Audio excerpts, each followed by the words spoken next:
Hello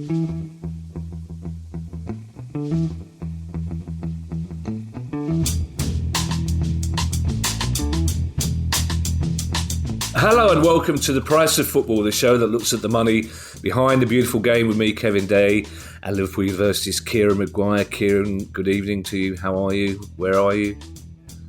I'm in Liverpool, although my heart is in Marseille.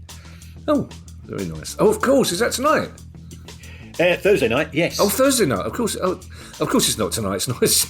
It's a Champions League night, Kieran. What would you be doing in the Champions League? Exactly. Says the Palace fan, who's another hamstring injury in training today. So Roy needs to learn some of the newfangled methods of training. I think Roy's got them. He's got them running up and down the steps at the at the Homesdale end. I say good evening, Kieran. There's cards on the table. We're recording this on Tuesday evening, Kieran, because unfortunately I've got another bloody funeral tomorrow. But the fact we're recording on Tuesday, normally we say if anything happens, we'll get round to it next week. But for once, Kieran, we have some big news, and it's hot off the press. You probably know my favourite historical story, Kieran, or one of them. That 3 minutes after midnight on D-Day, the Oxford and Bucks light infantry land by glider to capture Pegasus Bridge on the far eastern flank of the D-Day beaches, because they have to hold the bridge. If they don't hold the bridge, then German tanks will have free access to the beaches and the D-Day will fail and hold until relieved. And 12 hours later, they're surrounded. They've taken a lot of damage. They're running out of ammunition. And one of the outpost sentries comes in to the officer to report that he thinks they heard bagpipes in the distance. And the officer says, no, you haven't heard bagpipes in the distance. It's your imagination. And then on the breeze, they hear bagpipes in the distance. And I've heard 2 interviews with soldiers who were there who say that ever after the sound of bagpipes would bring them to tears. And I think, Kieran, for Southend fans, you can maybe just about hear the skirl of the pipes on the breeze in the distance. We predicted that we'd be talking about Southend and Scunthorpe and Reading again. We didn't predict there'd be good news, but it looks like there might be good news, Kieran. Yes, I thought you turned into Al Murray there. I beg your pardon, yes. with the full history degree. Yeah, well, that was fascinating. It's when you hear these men talk about it, Kieran, it's the most emotional thing, and it's portrayed in the film The Longest Day. They were relieved by Lord Lovat's commandos. And Lord Lovat was an old-fashioned Scottish nobleman who raised his own regiment of commandos, basically, and took his bagpiper into battle with him. So the poor bagpiper had to advance towards the Germans whilst playing the bagpipes. Everyone else had machine guns. He had bagpipes. But it's an amazing story, and I thought about using it as an analogy. I thought, no, it's too serious. You can't compare what's happening to Southend fans to what happened in the early hours of D-Day. But in a way, Kieran, it's the only way I could think of summarising what the mood might be for Southend fans. And let's face it, this is news we didn't think we'd be giving, Kieran, to be honest, isn't it? Yes and no. I mean, I think we have said on quite a few shows that Ron Martin loves brinkmanship. He loves putting fans through the ringer. But we have had contact from people at Southend throughout this process to say there's stuff going on in the background which we can't talk about. So there's always hope. And whilst there's hope, you've got to be positive. So Southend have put out an announcement on their website to say that an agreement has been reached with a consortium headed by somebody called Justin Rees from Australia. They're aiming for completion for the 1st of November. The critical issue of the winding up order from HMRC has been dealt with. So the taxes have been paid. So the winding up order will be effectively cancelled, which again gives further breathing space. So I think we've got 2 3/4 cheers. My only slight reservation, and I don't know the details on this, is exactly what is Justin Rees buying. Is he buying the football club? In which case, that's great. But what about the stadium? Yeah, because the stadium is owned by another company. And when you are dealing with somebody of the nature of Ron Martin, you've always, when you shake hands, you count your fingers when you take your hand back, and you've had this experience at Palace, haven't you? When the club was bought, and all of a sudden the former owner just says, "Oh, I still own the ground. Forgot to tell you." So it's first of all, it's great news. There is going to be a Southend United football club. There does appear to be a lot of positivity. It's a huge sigh of relief, but I'm sounding negative when I should be far more positive. I just know from experience of insolvency experiences of trying to sell companies, and also if we take a look at some of the other clubs which are being sold, somebody can go and stick a stick in the spokes of your bicycle and screw things up. So yes, it's good news because the club's going to be in existence at the end of this week because the HMRC debt has been dealt with. It will be absolutely great if the new consortium can have not only Southend United Football Club, but Roots Hall as well. We've said we've always been slightly twitchy whenever there is a separation of football club from football ground. So it's great news, but they're not completely out of the woods yet. Yeah, there's a lot more detail to be put on the story, Kieran, but you would think that my initial reaction was that as the news came from the club, rather than from the potential buyers, that would indicate that a deal is much closer. I mean, if it was just Justin Rees saying, I think we've got a deal here, but it's an actual official announcement from Southend United saying a deal has been done. So you'd imagine it's to the satisfaction of both parties, you would guess, wouldn't you? Or hope. Yes, and I think the great thing is that the tax has been paid by somebody, and I don't care who, and Southend United fans don't care who, and I'm sure nobody else does. But that particular issue has been put to bed for the present. It's a bit like when you're buying a house. Until you complete on the deal, it ain't a deal. So yes, it's great. There's been agreement in principle. Again, going back to the house analogy, you can agree a price with somebody, you can sort of exchange contracts, but you've not got the keys. So therefore, don't go and buy yourself your sofa just yet. Yeah, and glory be, Kieran. I thought one day I'd get to use the D-Day story on this pod, but I thought it'd be about a different club. So all I can say, Kieran, is that we rarely get to give good news. How many times have we opened a show with two bits of good news, Kieran? Because it looks as though Scunthorpe United fans, they may not be hearing the bagpipes just yet, but the light at the end of this particular tunnel, Kieran, may not be an oncoming train as it has been recently.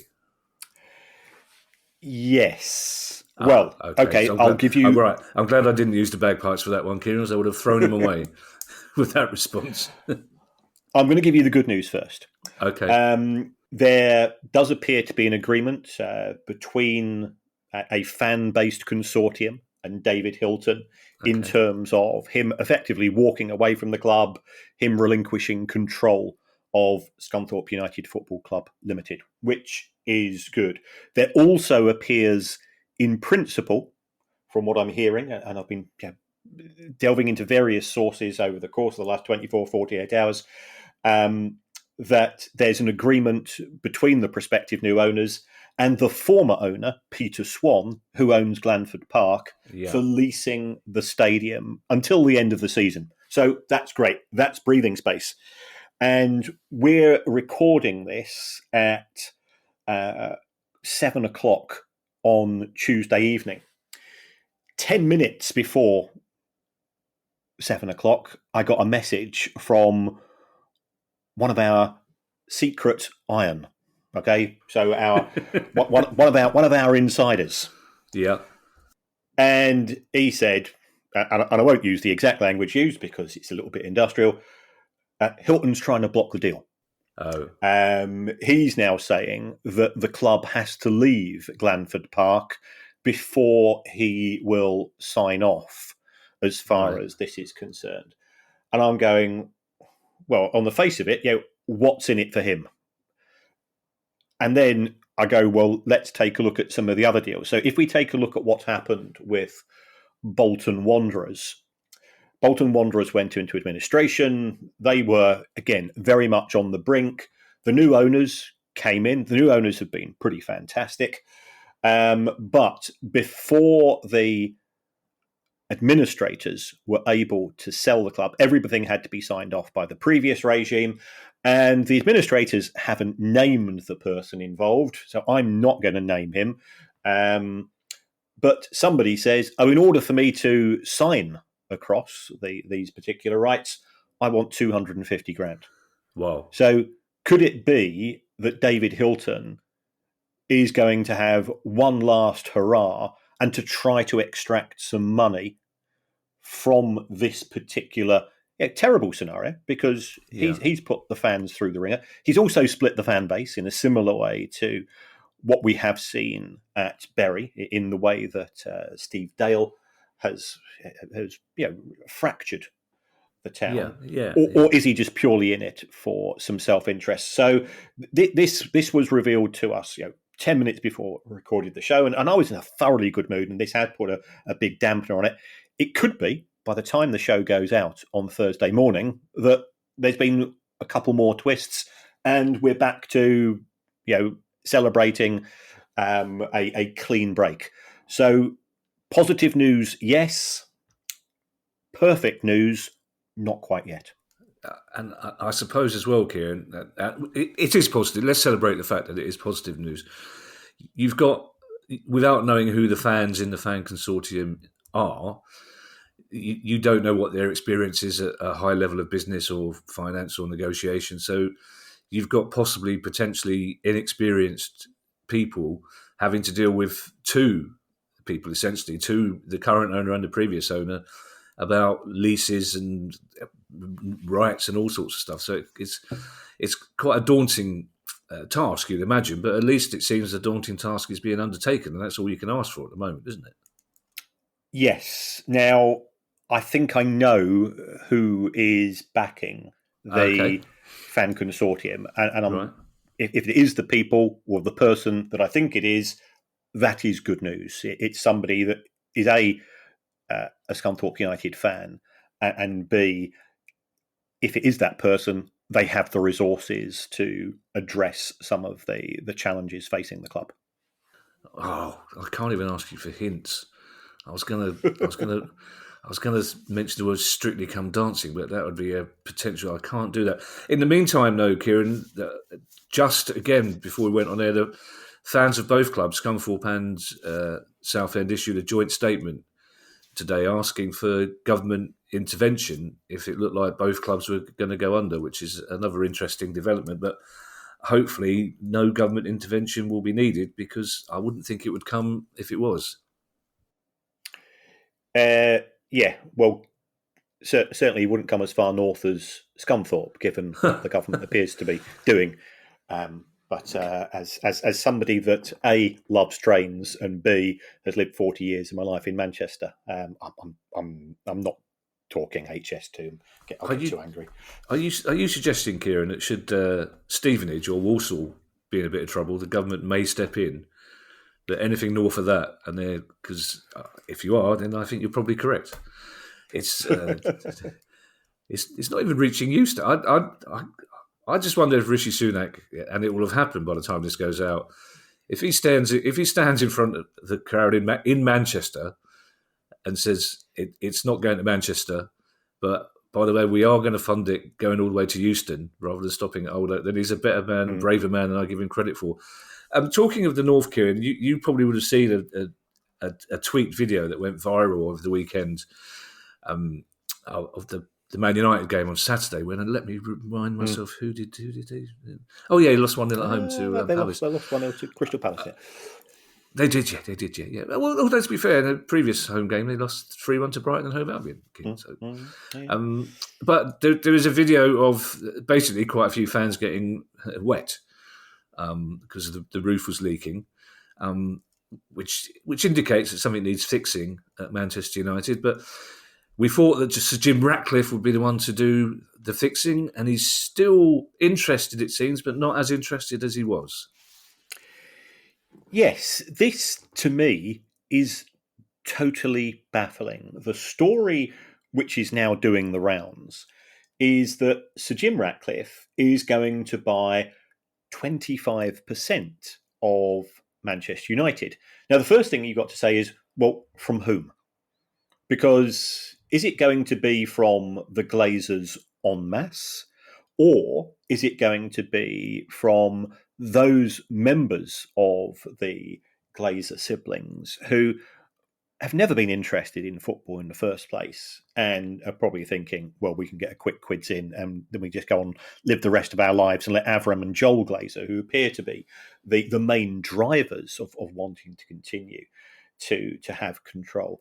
But there's more questions than answers from this. First of all, if Sir Jim Ratcliffe is going to buy the shares from the Glazer family, this means that no money will be received by the club itself.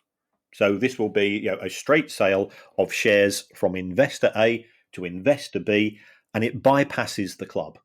Now, again, as somebody who's lived the majority of my years in Manchester, Manchester and Rain are common bedfellows. So, the fact that the Glazers have got such contempt for the fans, and I think that has been shown on numerous occasions. It was shown on Project Big Picture. It was shown on Super League and so on. But this is in further indication of this, that they have not been willing to spend money on infrastructure spend.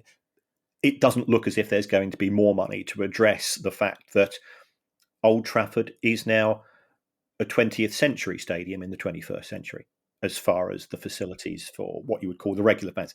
The suits are looked after. Okay, the hospitality offerings are fantastic. I'm not denying that, but for the rest of you, it's Marie Antoinette. Let them eat cake and so on. The second issue is that if Sir Jim does buy the shares from the Glazers, he will be buying what's known as the Class B shares. Now, the Class B shares have 10 votes for every share, but the Class A shares, which are the ones which are traded on the New York Stock Exchange, only have one share. So it could be that he ends up buying 25% of the shares, but under the Manchester United constitution, they automatically turn into Class A shares. So he ends up with about 6 or 7% of the votes, which will go, well, what's in it for him? Because even if Manchester United start paying a dividend again, he doesn't need a couple of million a year. He's the wealthiest man in the country. So I don't see any financial benefit to him for doing so. It might give him a place on the board of directors, but that's uncertain. And I can assure you that if this does go ahead, and this is effectively being used as a blocker to prevent Sheikh Jassim acquiring the club, which Jassim wants to buy 100% of the shares, end of story, take the club private. I would imagine that Manchester United fans, well, certainly the hardcore United fans that I know, from places like Harper A and Gorton and so on, they'll be absolutely incandescent because you end up with the worst of both worlds. The Glazer family get a lot of money. They could get up to £1 billion as a result of this. The Glazer family will still own the majority, will still have control of the majority of the votes, and no money gets invested in the club. And the Glazers are still responsible for the key decisions being made at a strategic level as far as the club is concerned. And I know I've said this on many occasions. You look at a business, it's opportunities, resources, decision-making. Manchester United have got greater resources potentially than any other club in English football because they've got the biggest fan base. They've got the opportunities. They're in the Premier League and all of this. So why have they performed so poorly? It's because of decision-making. Now, you can make coaches scapegoats, but somebody appoints the people that appoints the coaches, and ultimately you go up that chain of command and it comes to the Glazers. So I just think this is an absolutely terrible deal for Manchester United Football Club. Not Manchester United Football Club PLC, because I don't really care about that. But I've got friends who are Reds, I've got friends who are Manchester City fans and so on. And I think from their point of view, it's just a kick in the teeth. But yeah, they've had that from the Glazers since 2005. Now, you've touched on something there, Kieran, which I specifically asked you to stop doing the first time we met, to be perfectly honest. But John Textor, just a few weeks ago, John Textor, in an interview in The Athletic, said that he regretted only buying 40% of Crystal Palace Football Club. He wished he'd bought the entire club 2 years ago, but he was trying to buy Benfica at the time, so he settled for 40% of Crystal Palace, which he described as the worst of both worlds because he owns a significant part of the club, but doesn't have a significant influence over what happens either on or off the pitch. Now, Jim Ratcliffe is a much, much bigger beast in the financial jungle than John Textor is. So you would only imagine that there must be, if this story is true, and it's been given credence by lots of reliable sources, you have to think that there is another reason for it. Because why on earth would Sir Jim Ratcliffe, who's a man getting on in years, who's a man used to controlling, I mean, he's controlled his own business. Why would he suddenly just take a subsidiary role, a backseat in running? You can understand why he would want to acquire Manchester United. Of course you would. It's one of the, as we constantly say, no matter where they are in the Premier League, no matter the state of Old Trafford, they are a global brand. Of course you understand why he wants to be part of it. But why would he want to have such little part of it? It makes no sense either in terms of him making money or in terms of him running things the way he's used to. Well, I agree with you entirely. You've got to look at, ultimately, all decisions are due to a motivation factor. What would motivate him? There has been talk that this could be used as a stalking horse and will allow him to buy more shares at a later date. As you say, he's not a spring chicken. One wishes everybody good health, and given the benefits that he has had in life as a result of being successful, and he comes from humble origins. You would expect him to have many years left, but it beggars belief. And why would the Glazers not sell more than 50% to him now, as opposed to sort of the sort of nudge, wink, wink, it could be 50% in a couple of years' time? Because they might as well go and cash out now. They're going to be rich regardless. If buy 25% or they're all of their shares in terms of all of their votes, they're going to be spectacularly rich. So I think it could be an element of greed on behalf of some of the Glazers, or it could be that the family is split, and this is a way of addressing that particular issue. It's a bit like if you watch Succession, the family there were constantly at war. If you look at some other families in the media who are sort of a bit global, they don't seem to get on particularly. Did I tell you I was once told to fuck off by Robert Maxwell? You did not, Kieran. No. What did he tell you to? I can imagine. I'm not surprised that Robert Maxwell would use that sort of industrial language, as the Sky commentator would now be saying. Apologies Yes. if those of you at home heard some industrial language. Why he thinks people in crowds at football matches talk the same way they did in factories in the 1950s, I don't know. But I can imagine Robert Maxwell using those words. Indeed, why did he tell you to fuck off? Well, a company had gone into administration, and I was a fairly junior member of the team, and there was a creditors' meeting in Manchester Town Hall, no less. And my job was to ensure that all of the creditors who turned up were A, on the list of creditors, and B, had proper ID. So this was a company involved in the world of printing, and I'm there with my clipboard because I'm an accountant, as you'd expect me to be. And people were coming in, and I direct them to, please sit there, sir, madam, whatever it's going to be. And then Robert Maxwell turned up along with Kevin and Ian, his two offspring, who were behind him. It was like a march of the penguins in the way that they approach it. And he was smoking an enormous cigar, and Manchester Town Hall had a no smoking policy. So first of all, I wasn't going to give him the acknowledgement that I knew who he was. So I said, "Excuse me, sir, can you just confirm your name?" And he goes, "Maxwell." And then which company? And he named the Maxwell company. And I said, "Well, you need to go and sit over there, sir. But I'm terribly sorry. I'll have to ask you to extinguish your cigar due to the policy of the City of Manchester Council." And he looked at me and he says, "You can fuck off." And went and sat down. And then he tried to go to the front of the meeting and sit where the administrators were supposed to be doing in terms of the credit. Yeah, he was a bully. And to be fair, my boss said, on your bike, Robbie boy. But horrible human being. Yeah, I'm not entirely sure how we started talking about Robert Maxwell, but I can just imagine him. That I bet your ears were burning that night. I bet he was in some swanky restaurant in Manchester going, "Lanky twat telling me to put my cigar out." He looked like a Brighton fan as well. One final thing on Sir Jim Ratcliffe, Kieran, and I can't see that this would be so, but there have been one or two people suggesting that perhaps this is Sir Jim is not worth as much as we've been made out, that he actually can't afford to buy the whole of Manchester United, or in fact, this is almost him sticking two fingers up at the Glazers by saying, if you're constantly going to put the asking price up, I'll buy a derisory 25. I can't imagine that's the case, but there has been that suggestion that perhaps it indicates he's strapped for cash. I think his strapped for cash is probably slightly different to ours. There's me thinking, can I really go for that kebab on the way home? Oh, geez, I've got no cash.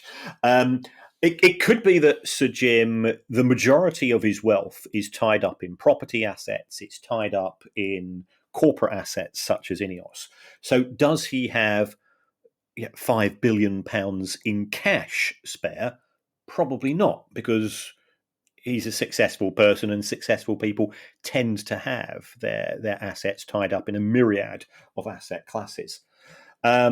So I think he's in a position whereby if he goes to a big corporate lender and he probably says, "I'm Sir Jim, will you lend me £5 million?" They're going to fall over themselves. Even if he's not got the physical cash to do it, he's certainly got the resources upon which money could be acquired. So I don't see that as a problem. But the proposal baffles me, because he goes from hero to zero in the sense that he would be seen to effectively be allowing the Glazers to continue in their present role. The Glazers get cash. Manchester United gets nothing. Manchester United fans, they'll be manning the barricades, I'd imagine. Yeah, I doubt very much if Sir Jim Ratcliffe has ever been in Waitrose going, "Well, I can afford the lime or I can afford the squid, but I can't afford them both. So I either have squid but no ceviche or lime."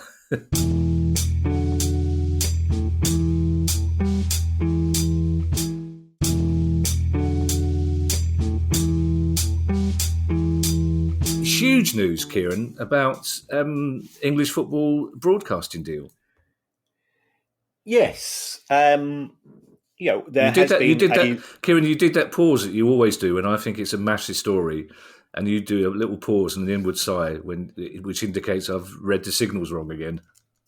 No, I think this is indicative of closer relations between the EFL and the Premier League, and it looks as if there's going to be a proposal through which they are going to sell the international rights of both competitions together. Okay.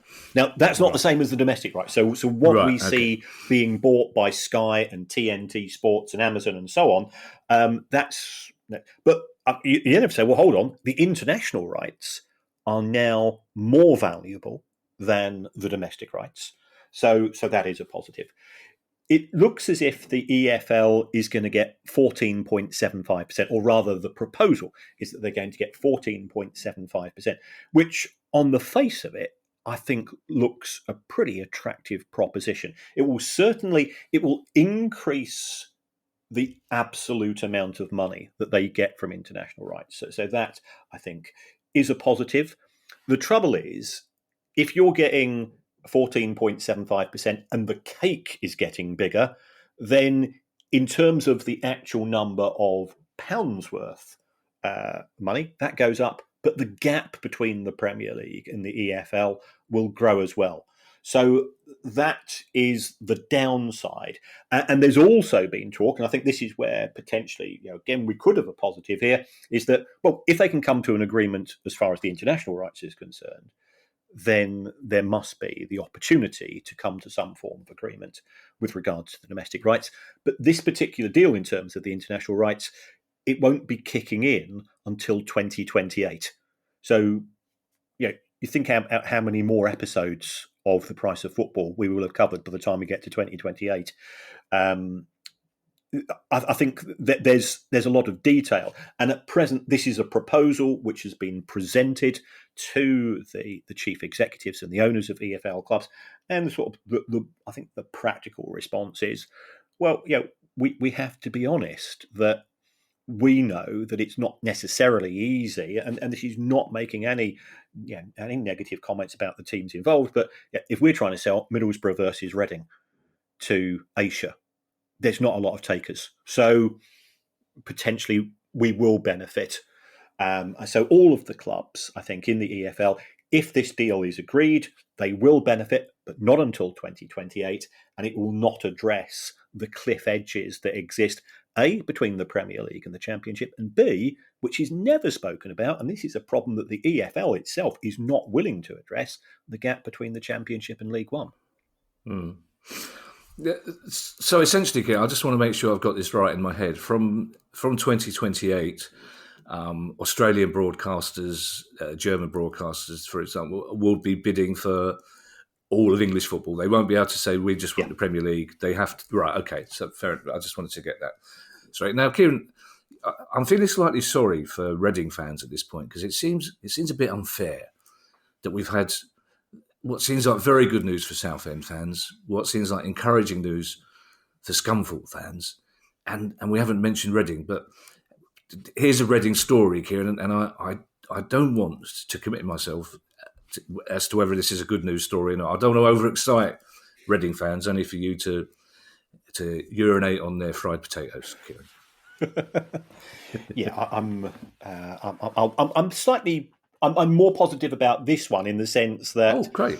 At least we've got an owner who has moved forwards in terms of his position. So the Reading owner, Dai Yong, again, this has come through the club's website, has said that he is willing to listen to, and I quote, credible offers in respect of his ownership of the football club.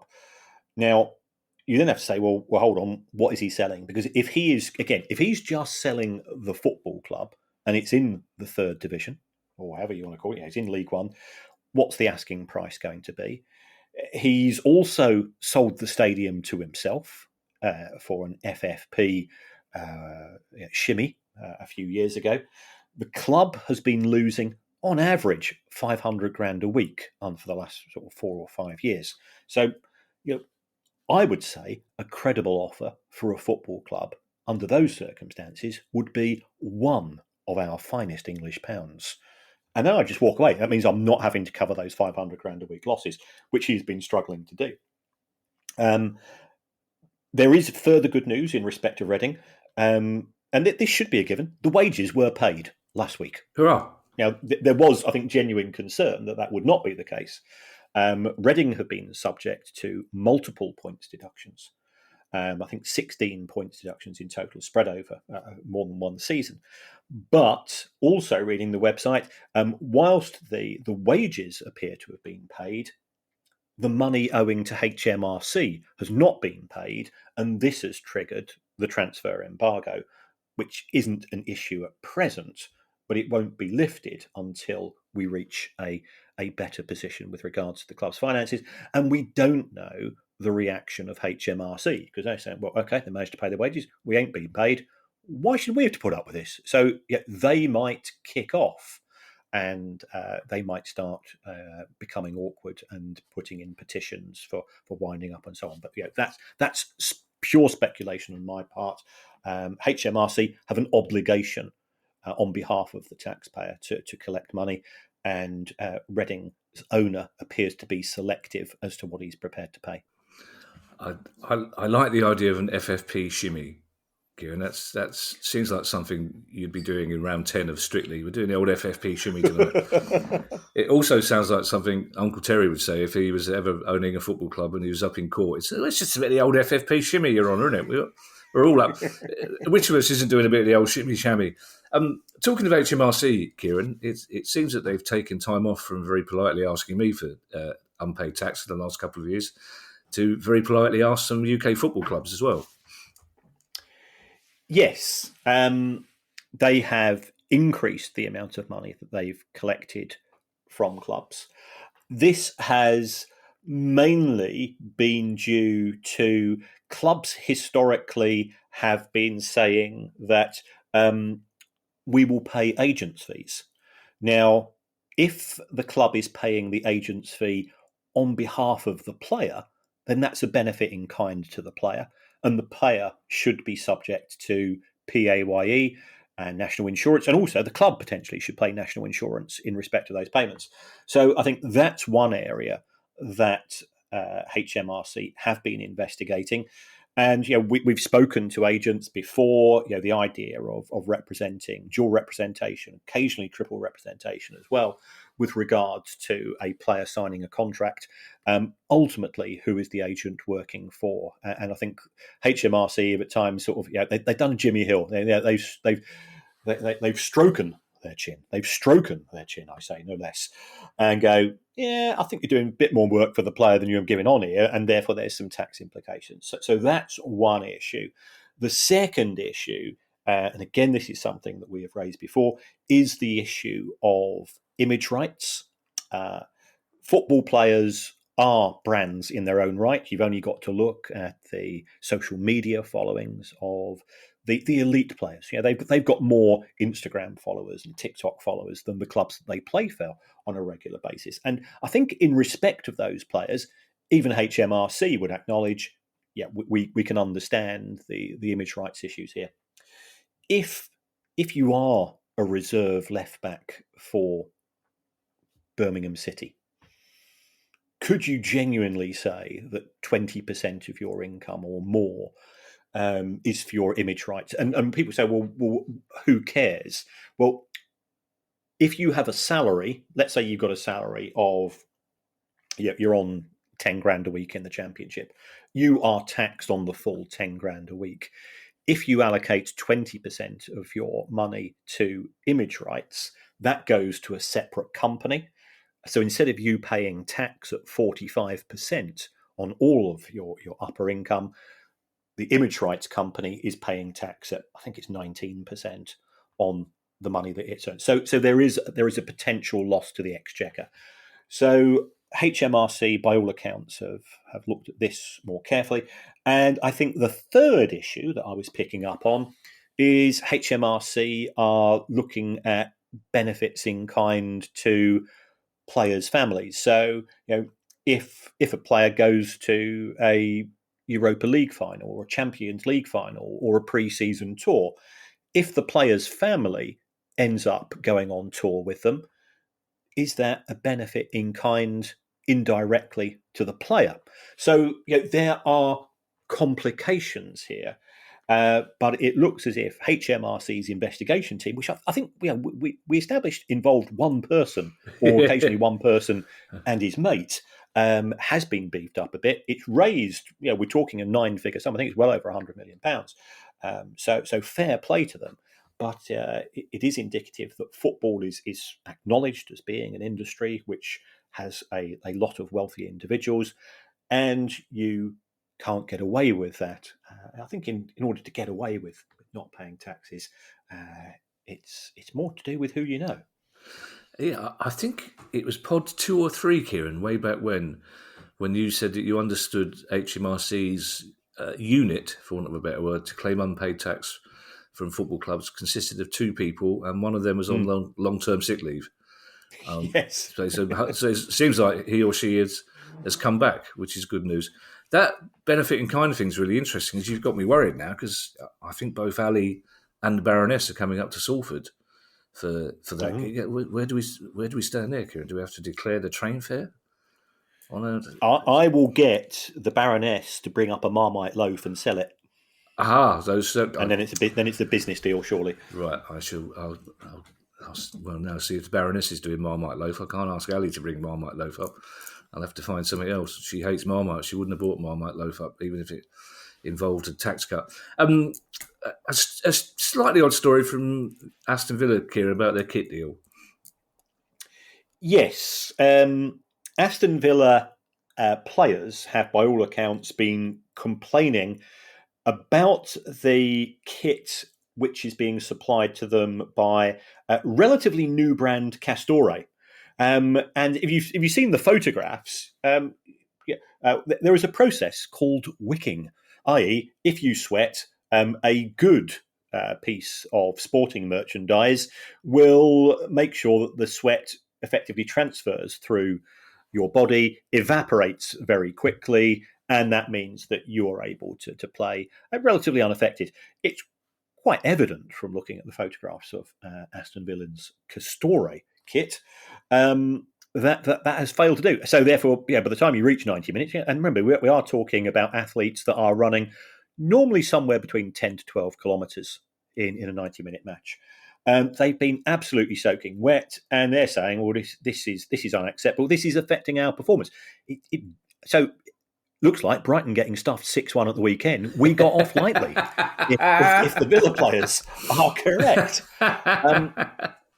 So we therefore have to look at Castore, whose motto is "better never stops."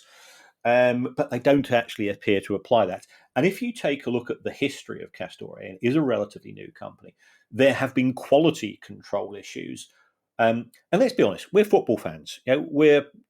We don't know much about fabrics. We don't know much about wicking, because when we buy a football kit and we use it to attend a match. So therefore, we don't tend to be perspiring. But there's been issues in terms of their first main deal, which was with Rangers, and Rangers fans were complaining, and we don't complain as long as it's got blue and it's got the badge. As football fans as a main, it's the new kit, and you buy it regardless.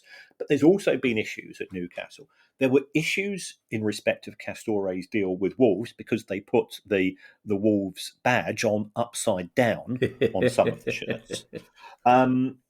So I contacted our good friend, the secret kit manufacturer, and had a long chat, a long discussion about this, because the story going through in the press is that as a result of these wet look kits, and it's affected the women's team as well, and the women's team is saying, we're getting sweat patches where we don't want sweat patches, and it's just, it's pretty shabby stuff.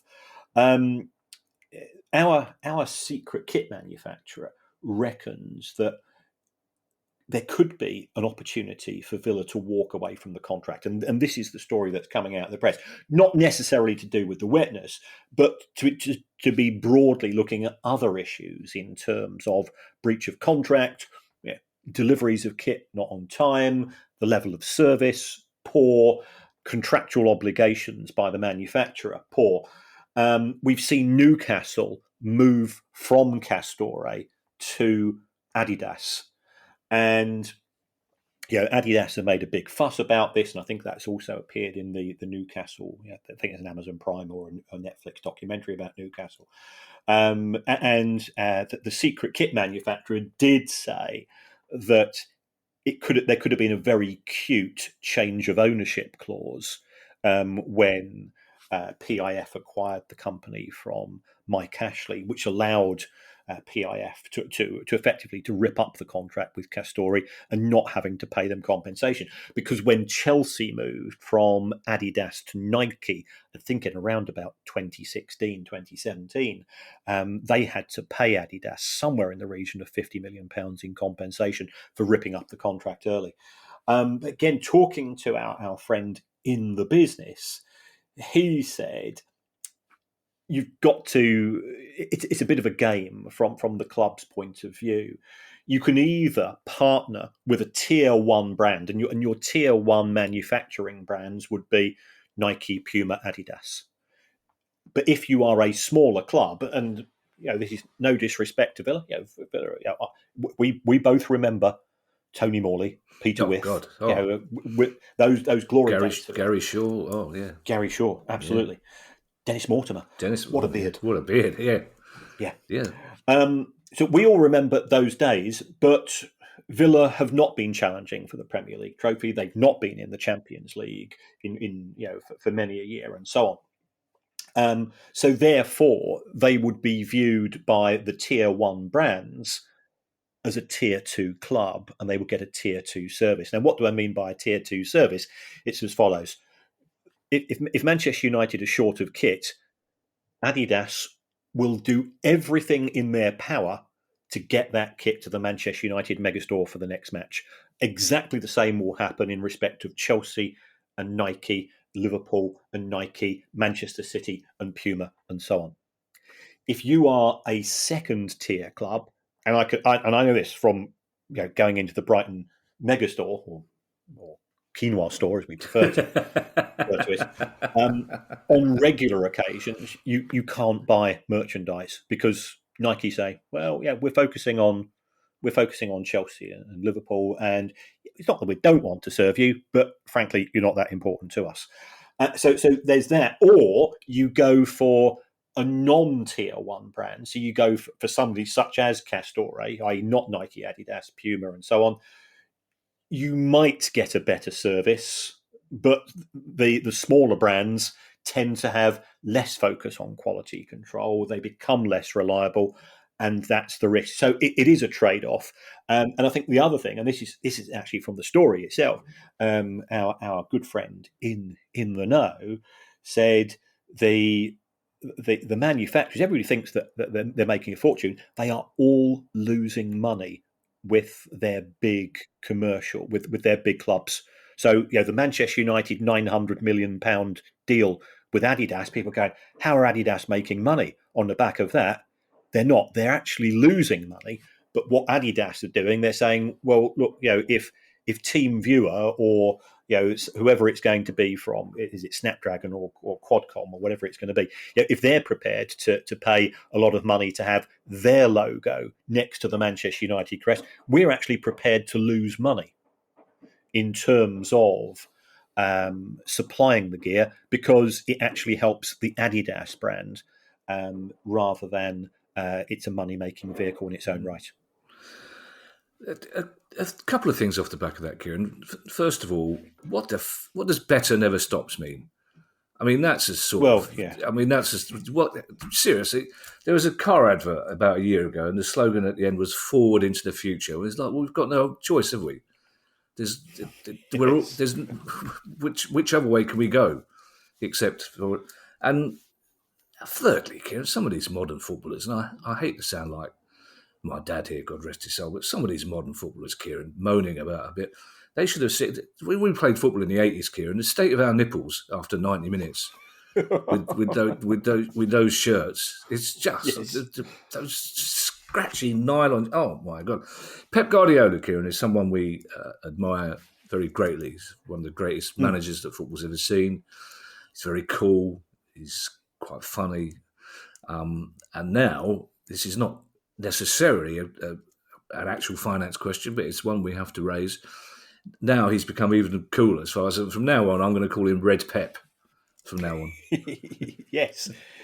What was the name of that guy at British Leyland? Oh God, there's Red Robbo, wasn't there? Red Robbo. Yeah. So he's the Pep Guardiola is standing up for the rights of the people that he coaches. And he is saying there is an overload of expectation in terms of what players have to deliver. So we are moving towards a bigger Champions League. We are moving towards an expanded World Cup. We are moving towards we now have the Nations League as well as the Euros. We're going to have the Club World Cup, with 32 teams in. And I don't know about you, have you ever said, do you know what's missing most in my life? We don't have enough fixtures. Yeah, I'm quite happy with 38 games, getting knocked out in the second or third round of the Carabao Cup, and perhaps getting to the quarters or of the FA Cup, and anything beyond that is a bonus. But I've never thought, and again, I work in the city of Liverpool. I've lived the majority of my life in the city of Manchester. I talk to City, United, Liverpool fans, and so on, and they go, "Well, we don't want more fixtures. It's costing us a fortune as it is." An extra couple of group games. I can't wait for the international break. I just a weekend off the anxiety and misery and fear. Get me to the international break and we're not in the bottom three. You can't see a happier man. I don't want more fixtures.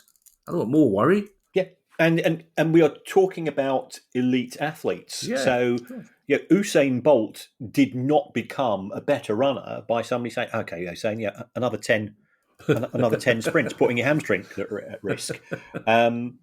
What you're looking for is quality rather than quantity. And you are seeing a number of players incurring soft tissue injury. I mean, just talking about what you've got at Palace at present. Yeah. You've got loads. We've got players that have never been injured historically at Brighton. Yeah, Pascal Gross has got injured. Adam Lallana, okay, he's never been great on injury front, but we're getting. And then you look at Manchester United and you got Liverpool, and people say, "Well, hold on, Pep Guardiola, he's always mouthing off." But this has been echoed by Mikel Arteta, by Jurgen Klopp, by Erik ten Hag, and all of the other elite managers. Why are they saying this? It's because, their job is the line. If you miss out on having Kevin De Bruyne for 4 or 5 months, that's going to affect. We've just seen other well-known City players and so on that they've got injuries. Manchester United, I don't think have got a left back. This is Manchester United we're talking about. It's ludicrous, but the owners don't care because the owners say, "Well, we want to sweat the assets. We want more competitions. We want more pre-season tours. We don't care that the players, it's not necessarily, where's the benefit for the player for travelling 4,000 miles to go and play an exhibition match? You see the benefit, the bottom line." And then the critics of the coaches say, "Well, they earn a lot of money." But that's independent. Yeah, they would be earning a lot of money regardless. And if you end up having to retire a couple of years early because you've had so many of these injuries, it doesn't seem fair. And again, I've noticed the criticism, and I understand where people are coming from. Look at League One and League Two; they've got 46 league games. Well, but players for the Premier League clubs, the game is faster. We know from having clubs that have both come through the Championship the gulf that exists between the Championship and the Premier League. So it's a faster game. It's a more intense game. Yes, you've got more substitutes which are available now, which I think is a step forwards. But you want to see your best players playing 90 minutes on a more regular basis. Well, also, I want to see Kevin De Bruyne play. I feel left out. He's my favourite player of the last decade. I don't want to see him sitting on the sidelines. I don't want to see how forlorn he looked, 25 minutes into the Champions League final.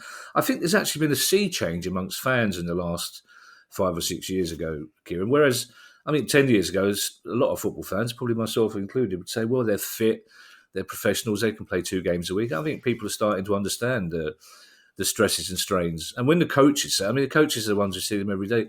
And also, Kieran, I think with this weekend's VAR controversy, I don't think there's any doubt that it's related to the fact that the 2 VAR officials stepped off a plane from the UAE the day before. They can't have been at the peak of full mental fit. You don't have to be physically fit to sit in a chair watching a screen, which is a bonus I thank my lucky stars for every night. But they must have been tired. So they really are pushing players to the limit, I think.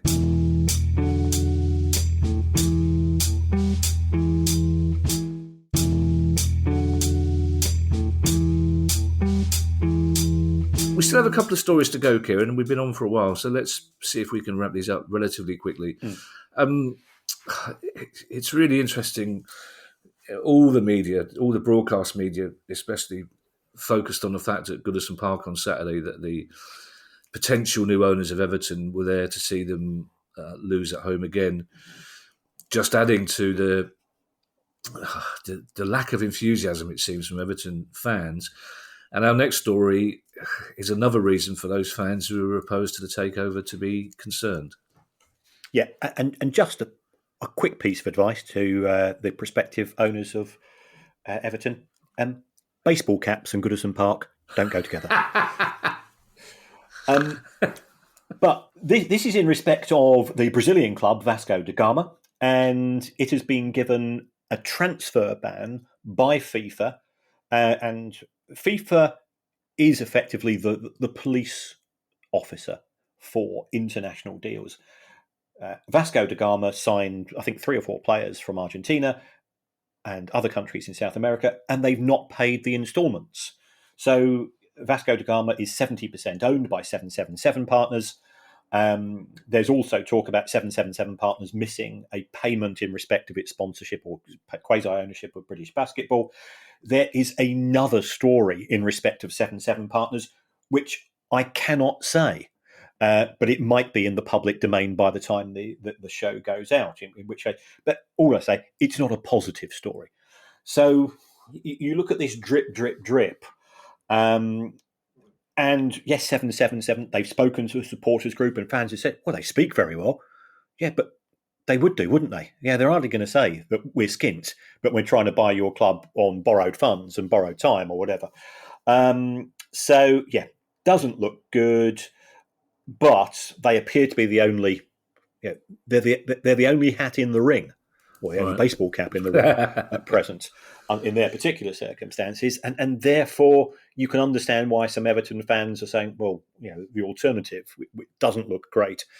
There has been a story in the Mail that Leicester, Leeds, Burnley are all threatening to sue Everton, and they've sent a letter to 777 Partners to say, if you do take over the club, by the way, we're looking for £300 million between us because we've got relegated when we believe that you were in breach. Now, that could be, that could be just a way of trying to scare them off. It could be a way of trying to come up with a deal before the deal goes through and so on. So I take it all with a pinch of salt, but they're not covering themselves in glory. I'll say no more than that.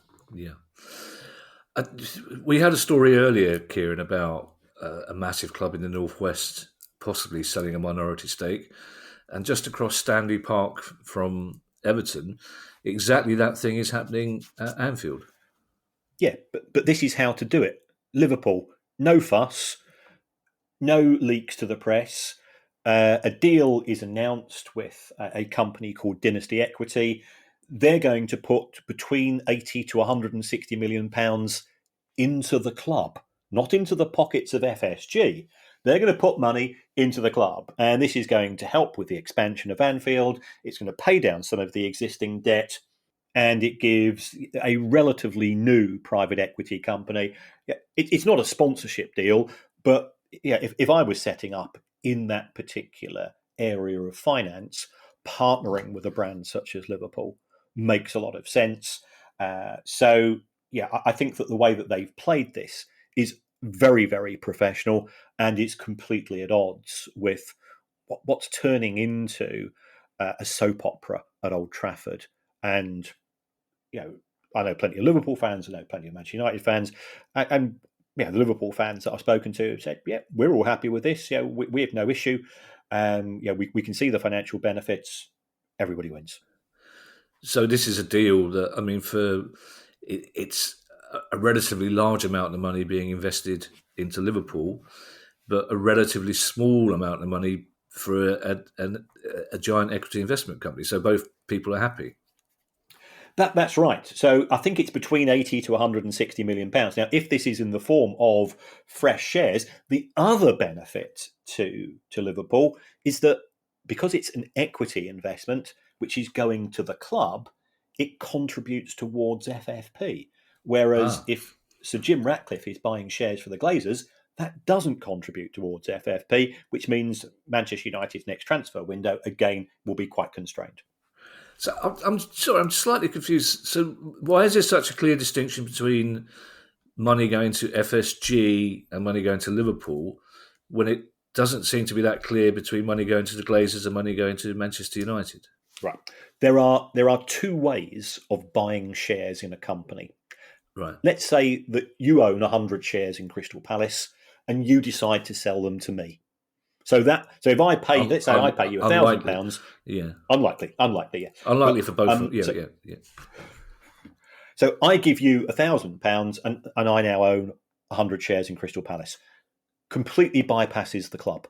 So club doesn't benefit financially. Got you. No implications for FFP. I have you. Yeah. Yeah. Whereas here, Liverpool Football Club or Liverpool Football and Athletic Club Limited, or whatever it's going to be, they are going to physically issue shares to Dynasty Equity. And therefore, Liverpool receive the cash. And as a result of that, equity injections into the football club do contribute towards FFP. Gotcha. The first words of this next sentence, Kieran, are something I never imagined I'd be saying on this pod. But it says here right in front of me, Barcelona have reported profits after tax. I'll leave you to fill the figures in, Kieran, but after all we've spoken about Barcelona, I can't for the life of me work out how this has happened. Yes. Yeah, I'm going to go. I should be presenting Newsnight with that degree of sneer, shouldn't I? That's true. That's the sort of yes that Ali gives me when I go for a really convoluted excuse about, well, I'm 4 hours late home. And it's okay. And then what happened to the bus strike? And then you rescued 2 kittens from a tree, did you? Who would have thought that could happen? Yes, okay, they have announced £400 million worth of profit, but the only reason why they've made that level of profit is, 304 million euros worth of profit, is because of their legendary economic levers, i.e. what they've done, they've been flogging off bits of the club and they've been saying, this is part of our normal day-to-day activities. If you take away the profits from those levers, I've not seen the actual income statement yet. I think the club would be reporting a substantial loss. So take that announcement, which was very grand and very Barcelona-esque, take it with a large degree of cynicism. Not that this programme makes you cynical. Of course. We're cynics, of course. I presume then, Kieran, that they can only report profits from those economic levers once in. They can't. They won't. Absolutely. Right. Okay. Yeah. So Barcelona fans who are going, look how clever we are, this time next season might be thinking they're lesser. Okay. No, because next year you got 75% of your broadcast income and you got 51% of your merchandise income instead of the 100% you've been reporting in previous years. Okay. Right. Okay. Well, Barcelona brings us to Lionel Messi, and fans are not happy into Miami, Kieran. No, but I see this as the thin end of the wedge. Yeah, we've spoken at length with regards to the number of American owners in the Premier League, and what are they looking for, and that's open to debate and so on.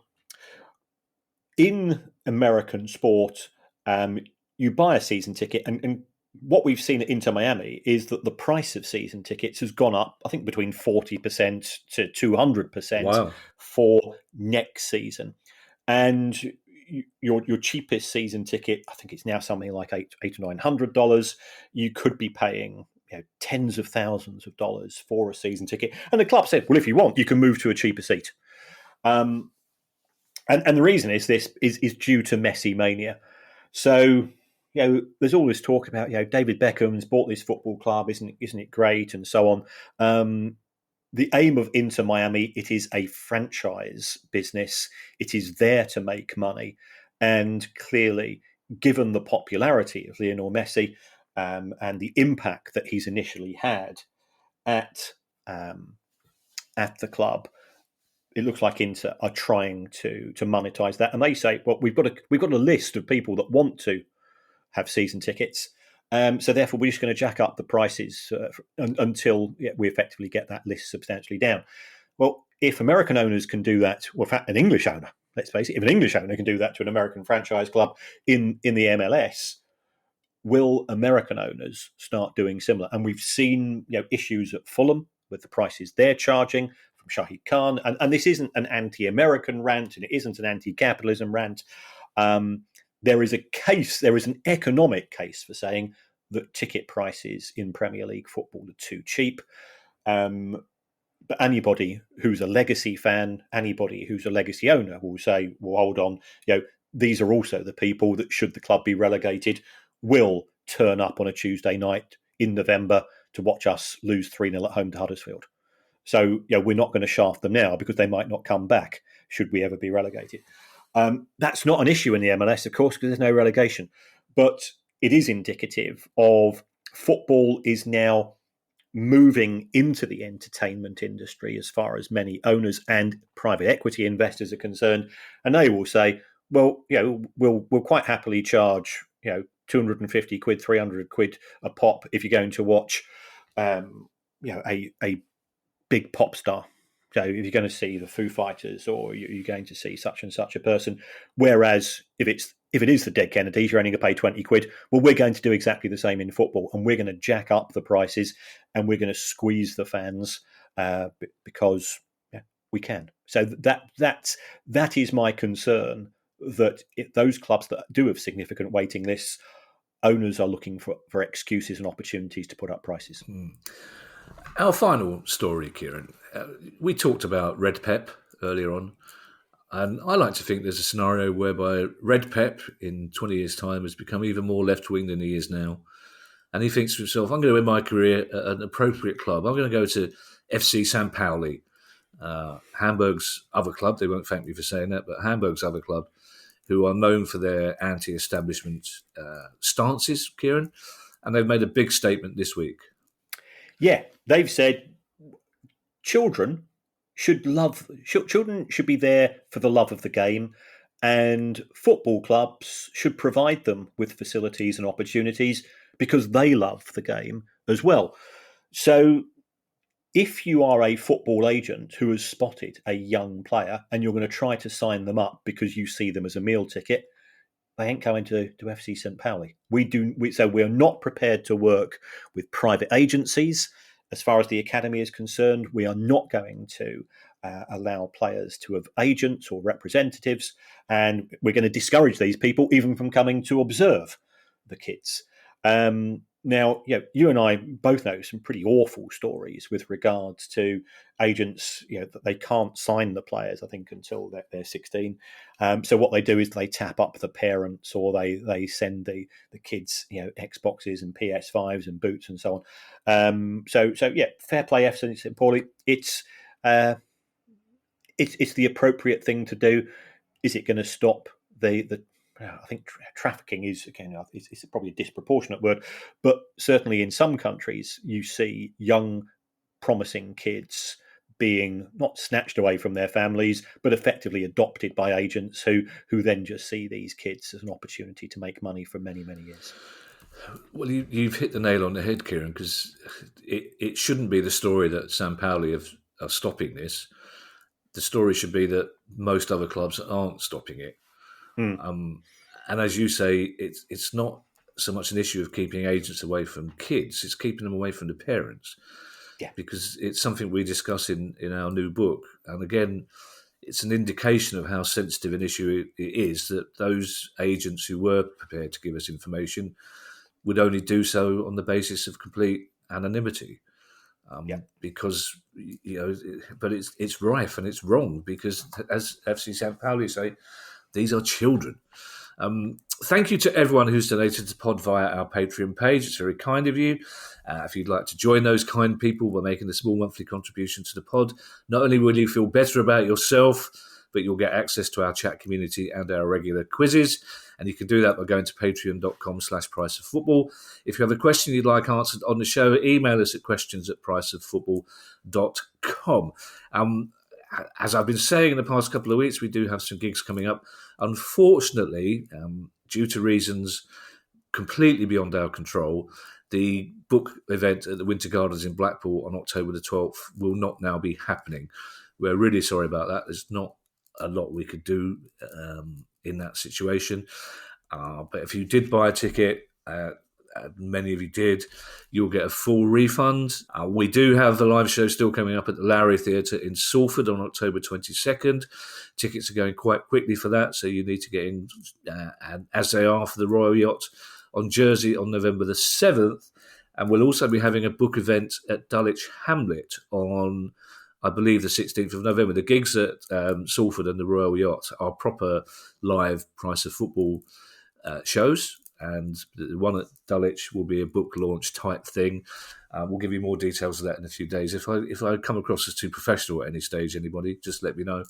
And if you'd like to pre-order our new book, Unfit and Improper Persons, An Idiot's Guide to Owning a Football Club, so you get it as soon as it comes out on October the 12th, which is next week. It's an exciting and nerve-wracking time, Kieran, isn't it? The week before your book comes out. You can get 30% off by using the code PriceOfFootball30. It all seems to be in block capitals, Price of Football 30 at checkout when you order via bloomsbury.com. So if you want that 30% off, you have to go via bloomsbury.com and use the code Price of Football 30. If you'd like to buy one of our other books or get yourself a Price of Football t-shirt, you can find details on our website at priceoffootball.com. We'll be back on Monday with our usual Monday questions pod. In the meantime, I shall hand you over to Mr. Kieran Maguire for his customary farewell. Well, thank you to everybody for the support for the show. Thank you for shown interest. Looking forward to the book, and also are coming to see us at Jersey and Salford and Dulwich as well. And we're genuinely sorry, because I was looking forward to going back to Frenchies in Blackpool for the scene of a story which I cannot say on air, because I think we'd lose all of our advertisers instantly. It should just be communicated. There's a variety of ways you can support the show. One of which is to give us a review using whatever app you listen to your podcasts. By all accounts, it doesn't matter what you write. So you could even say you would rather have the show presented by Dr. Richard Beeching, who wrote the 1963 Beeching Report, which destroyed much of the wonderful rail network of this country, and Rishi Sunak. That's that. I was not expecting a Dr. Richard Beeching reference, I have to say, Kieran. That was high on the... on our last pod, Kieran, you mentioned that you felt that you had a limited vocabulary. When you first told me that story about Frenchies, you used words that I had to look up, Kieran. Trust me. And I can't even say to people that if you come to the Salford gig and get Kieran drunk afterwards, you might tell that story, because you can't get him drunk. So what you might have to do is get me drunk, and I'll tell you. No, I wouldn't do such a good story as well. Bye, everybody. Bye. The Price of Football.